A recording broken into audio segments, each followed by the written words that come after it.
જય શ્રી કૃષ્ણ. રાધે રાધે.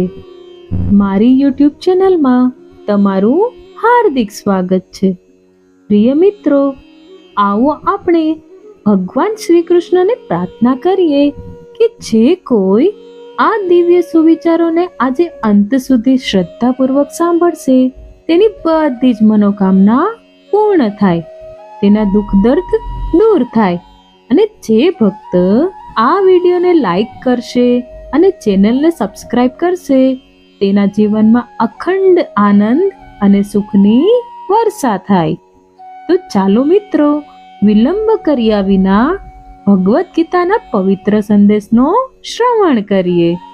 મિત્રો, ગીતાનું જ્ઞાન અમૃત સમૂહ છે, જે મનુષ્યના નિરાશા થયેલ મન અને થાકેલા જીવનમાં નવું જોમ ભરે છે. હું પૂર્ણ વિશ્વાસ સાથે કહું છું કે જો તમે આ ઉપદેશોને અંત સુધી ધ્યાનથી સાંભળશો તો તમારા જીવનની દરેક મુશ્કેલી દૂર થશે અને તમે જેની ખરેખર શોધમાં છો તે બધું પ્રાપ્ત થશે.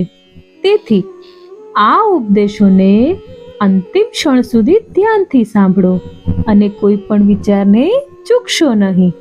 તો ચાલો શરૂઆત કરીએ. પ્રથમ ઉપદેશ: મધુર વાણીથી સાવધાન રહો. ભગવાન શ્રી કૃષ્ણ કહે છે કે જે વ્યક્તિ હંમેશા મીઠી વાણી બોલે છે અને વારંવાર તમારી પ્રશંસા કરે છે તેનાથી હંમેશા સાવધાન રહેવું જોઈએ, કારણ કે મોટા ભાગના લોકો મીઠું વર્તન ત્યારે જ કરે છે જ્યારે તેમનો કોઈ સ્વાર્થ છુપાયેલો હોય છે. શ્રી કૃષ્ણ કહે છે કે પ્રશંસા ક્યારેય મફતમાં નથી મળતી. તમારી તારીફ કરે છે તેના માટે તેના મનમાં કંઈક મેળવવાનો ભાવ છુપાયેલો હોય છે. બીજો ઉપદેશ: આંખોથી દેખાતી દરેક વસ્તુ સત્ય નથી હોતી. ઘણીવાર જે સ્પષ્ટ દેખાય છે તે ભ્રમ હોય છે, અને ઘણી વખત સાંભળ્યું હશે કે ભ્રમ અને અર્થાતમાં અંતર હોય છે. તેથી દરેક દ્રશ્યને સત્ય માની લેવું મૂર્ખામી છે. કોઈ પણ ભરોસો કરતા પહેલા વિવેક અને સમયનો ઉપયોગ કરો. ત્રીજો ઉપદેશ: ભગવાન શ્રી કૃષ્ણ કહે છે કે જે વ્યક્તિ અપેક્ષાઓના આધારે કર્મ કરે છે તેનું મન ક્યારેય શાંત રહેતું નથી. તેની ઈચ્છાઓ સતત વધતી રહે છે અને તે ક્યારેય આત્મસંતોષનો અનુભવ નથી કરી શકતો. જ્યારે તમે ફળની આશામાં કામ કરો છો અને ઈચ્છિત પરિણામ ના મળે તો નિરાશા જીવનમાં સ્થાન જમાવી લે છે. શ્રી કૃષ્ણ અર્જુનને કહે છે કે મારી શરણે આવ, મારા પર થોડો ભરોસો રાખ, નિષ્કામ ભાવે કર્મ કર, નિષ્કલંક અને નિષ્પક્ષ બન. જ્યારે તું ફળની ઈચ્છા વિના તારા કર્તવ્યનું પાલન કરીશ ત્યારે જીવનમાં આનંદ અને શુદ્ધિનો વાસ થશે. આવી પરિસ્થિતિમાં ના તો તું દુઃખી થઈશ, ના તો મોહ તને બાંધી શકશે. તને પરમ શાંતિ અને મોક્ષની પ્રાપ્તિ થશે. ચોથો ઉપદેશ: શ્રી કૃષ્ણ કહે છે કે જ્યારે મનુષ્ય વારંવાર જન્મ અને ઈચ્છાઓના ચક્રમાં ફસાય છે ત્યારે તે પોતાની ઇન્દ્રિયોનો ગુલામ બની જાય છે. જ્યારે આપણે બીજાની નિંદા કરીએ છીએ ત્યારે આપણે ના માત્ર કર્મનો બોજ ઉઠાવીએ છીએ, પરંતુ તેમના ભાગ્યના કષ્ટો પણ આપણા જીવનમાં પ્રવેશે છે. બીજા પ્રત્યે દ્વેષ, ઈર્ષા, નકારાત્મક વિચારો કે ખરાબ વ્યવહાર આ બધું આત્માને કલુષિત કરે છે. જે લોકો પોતાના ધર્મ અને કર્તવ્યથી વિમુખ થાય છે તેમને આત્મિક શાંતિ કે મોક્ષ ક્યારેય પ્રાપ્ત થતો નથી. પાંચમો ઉપદેશ: ભગવાન શ્રી કૃષ્ણ કહે છે કે કર્મનો સિદ્ધાંત અટલ છે. જો કર્મ પુણ્યથી ભરેલું હોય તો તેનું ફળ નિશ્ચિતપણે કલ્યાણકારી જ હશે. અને જો કર્મમાં પાપ કે અજ્ઞાનતા છુપાયેલું હોય તો તેની સજા પણ અટલ રીતે મળે છે. ગીતાનો સાર આ જ છે. મન, વચન અને કર્મને પવિત્ર રાખીને નિષ્કામ ભાવે સતત તમારા કર્તવ્યનું પાલન કરો. સારા કર્મનું ફળ અવશ્ય મળે છે. છઠ્ઠો ઉપદેશ, ફળની ચિંતા છોડો. શ્રી કૃષ્ણ કહે છે, હું ભૂતકાળ, વર્તમાન અને ભવિષ્યમાં બનનારી દરેક ઘટના અને તેના પરિણામો સ્પષ્ટ રીતે જોઈ શકું છું. તેથી પરિણામની ચિંતા છોડીને સતત તારા કર્તવ્યનું પાલન કર. ભલે કર્મ પુણ્ય હોય કે પાપ, તેનું પરિણામ ત્યાં સુધી તારો પીછો નહીં છોડે જ્યાં સુધી તું તે ફળ મેળવી ના લે. સાતમો ઉપદેશ, શ્રી કૃષ્ણ કહે છે કે સામાન્ય માણસ હંમેશા શ્રેષ્ઠ વ્યક્તિઓના આદર્શો જોઈને તેમના નકશે કદમ પર ચાલવાનો પ્રયત્ન કરે છે.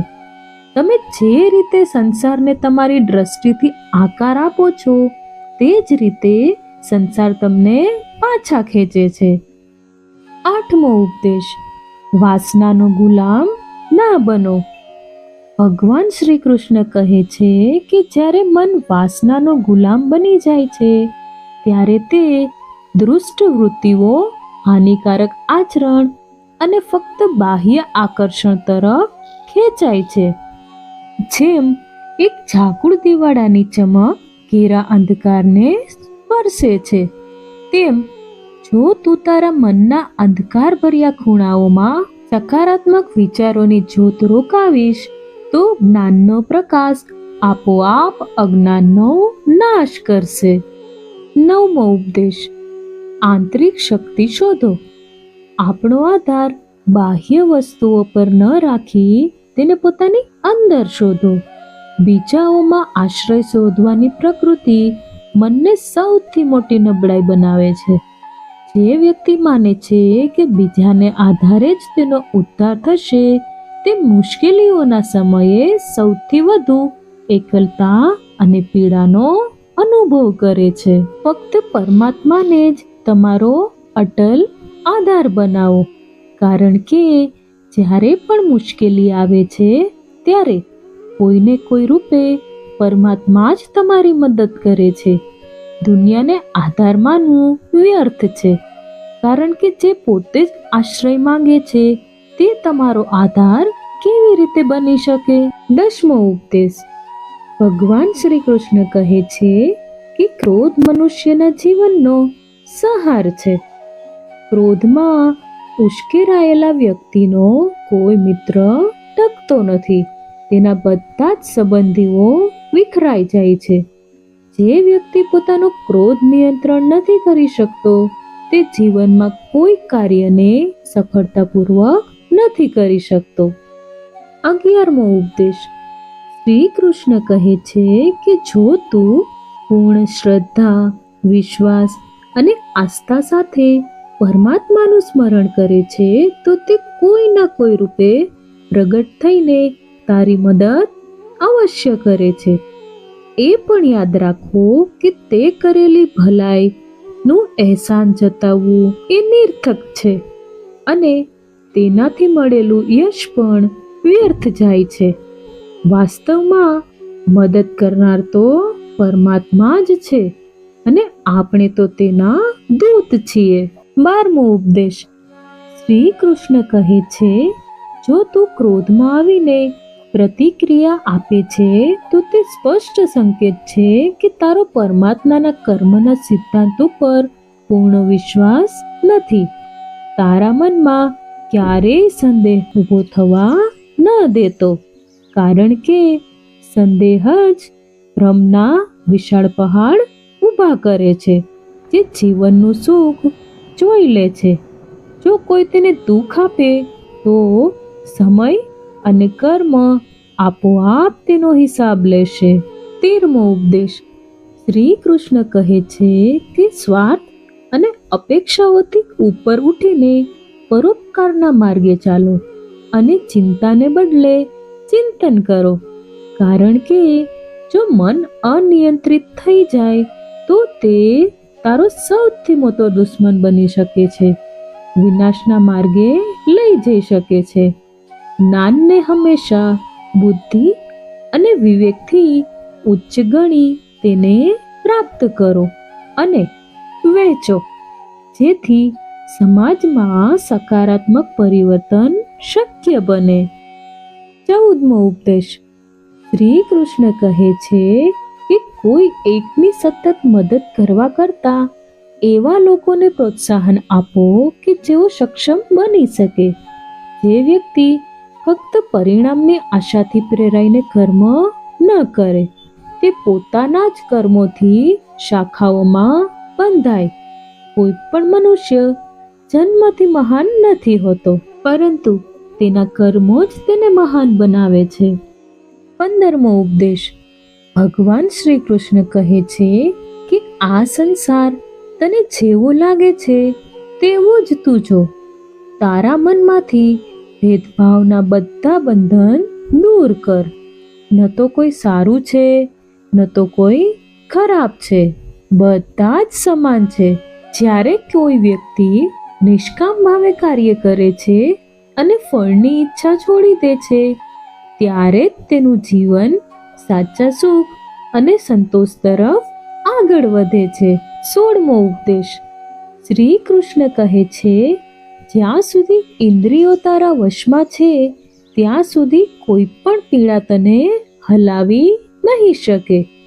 જે વ્યક્તિ મેં કર્યું કે આ મારું જ છે એવી અહંકારની ભાવનાથી મુક્ત થઈ જશે, ત્યારે જ તે શાંતિ પ્રાપ્ત કરશે. અતિશય મોહ અને અચૂક લગાવ કોઈ પણ વ્યક્તિ, વસ્તુ કે સ્થળ સાથે આખરી પીડાનું કારણ બને છે. 17મો ઉપદેશ. શ્રી કૃષ્ણ કહે છે કે જે મનુષ્ય થોડું મેળવીને પણ પ્રસન્ન રહે છે અને વધુની અપેક્ષા નથી રાખતો, તે જ ખરેખર સંતોષી કહેવાય. શ્રી કૃષ્ણ કહે છે કે મનની અશાંતિ જ દુઃખની જનની છે, જ્યારે શાંત મન જ સાચા સુખનો દ્વાર ખોલે છે. મન જેટલું સ્થિર હશે, જીવન એટલું જ મધુર અને સફળ થશે. 18મો ઉપદેશ. શ્રી કૃષ્ણ કહે છે કે જે મન હંમેશા ઉત્તરપટકથી ગ્રસ્ત રહે છે, તે હંમેશા દરેક પરિસ્થિતિમાં દુઃખ શોધે છે, જ્યારે સ્થિર મન દરેક પરિસ્થિતિમાં પ્રશંસા શોધી લે છે. કોઈની સાથે અતિશય લગાવ રાખવો આત્મનાશનું કારણ બની શકે છે. ધૃતરાષ્ટ્રનો અંધ મોહ ફક્ત સત્તા પ્રત્યે હતો અને આ જ મોહે આખા રાષ્ટ્રને વિનાશ તરફ ધકેલી દીધું. એ જ રીતે જ્યારે આપણે કોઈની સાથે અતિશય આસક્તિ રાખીએ છીએ તો તે વસ્તુ મળે કે ના મળે, પણ આપણી શાંતિ અવશ્ય ખોવાઈ જાય છે. 19મો ઉપદેશ. શ્રી કૃષ્ણ કહે છે કે આત્મજ્ઞાન એ જ દીવો છે કે જે આપણી અંદરના અંધકારને દૂર કરી શકે છે. જો તું તારો આત્મવિશ્વાસ બીજાની વાતોથી નબળો પડવા દઈશ તો તું ક્યારેય તારા માર્ગે ટકી શકીશ નહીં. તેથી સૌથી પહેલા પોતાના ઉપર વિશ્વાસ કર અને તારા પગલાથી જ તારો રાહ બનાવ. 20મો ઉપદેશ. શ્રી કૃષ્ણ કહે છે કે આ જીવન ખૂબ જ ટૂંકું છે, દરેક ક્ષણ મૂલ્યવાન છે. તેથી ગયેલા ગઈકાલની ચિંતા છોડીને આજને સુંદર બનાવો અને આવતીકાલને વધુ સારી બનાવો. જ્યારે મુશ્કેલી હોય ત્યારે કર્મ કરો અને તેના પરિણામની ચિંતા ઈશ્વર પર છોડી દો. જેટલું વધુ તું પુરુષાર્થ કરીશ એટલો જ તારો સ્વર્ગનો માર્ગ સરળ થશે. 21મો ઉપદેશ. શ્રી કૃષ્ણ કહે છે કે જ્યાં તારા માટે સાચો સન્માન, સ્નેહ અને પ્રેમ ના હોય ત્યાં કદમ ન રાખો. શ્રી કૃષ્ણએ દુર્યોધનને સ્પષ્ટ કહ્યું હતું કે જ્યાં મારા માટે સાચો પ્રેમ નથી ત્યાં હું શા માટે રહું? મને તારા મહેલમાં ફક્ત તારા સ્વાર્થ માટે જ આમંત્રણ કરવામાં આવ્યો છે. સ્વાર્થી લોકોના ઘરે કદમ રાખવું એ આત્મસન્માનનું અપમાન છે. શ્રી કૃષ્ણ કહે છે કે જ્યાં તારું સાચું સન્માન નથી થતું ત્યાં ભોજન નહીં, સંવાદ પણ ન કરવો જોઈએ. સંબંધોમાં શબ્દો નહીં, ભાવના અને નિયત વધુ મહત્વની છે. અંતિમ સંદેશ દેતા શ્રી કૃષ્ણ કહે છે, જ્યારે કોઈ આપણને છોડી જાય છે ત્યારે દિલ અને આત્મામાં એક ખાલીપન મહેસૂસ થાય છે. આપણે પોતાને જ દોષ દઈએ છીએ, પરંતુ શ્રી કૃષ્ણ કહે છે કે કોઈનું જુદું થવું એ સજા નથી. જે લોકો આપણને છોડી જાય છે તેઓ આપણા જીવનમાં તેની ભૂમિકા પૂરી કરી ચૂક્યા છે. તેમનું જવું એ એક નવી શરૂઆત છે. જે ગયું એ એક અધ્યાય હતો અને જે આવવાનું છે તે એક આખું પુસ્તક છે. શ્રી કૃષ્ણ કહે છે કે દરેક અંત એ એક નવી શરૂઆતનો પાયો છે. તો મિત્રો, આજે આપણે આ વિડીયોમાં શ્રી કૃષ્ણના શ્રેષ્ઠ વિચારો વિશે વાત કરી. હું આશા કરું છું કે વિડીયો તમને પસંદ આવ્યો હશે. પસંદ આવ્યો હોય તો લાઈક કરજો, વધુમાં વધુ લોકો સાથે શેર કરજો અને મારી ચેનલ પર નવા હોય તો જરૂરથી સબસ્ક્રાઇબ કરી લેજો. મને સાંભળવા માટે આપ સૌના ધન્યવાદ. સૌને મારા જય શ્રી કૃષ્ણ. રાધે રાધે.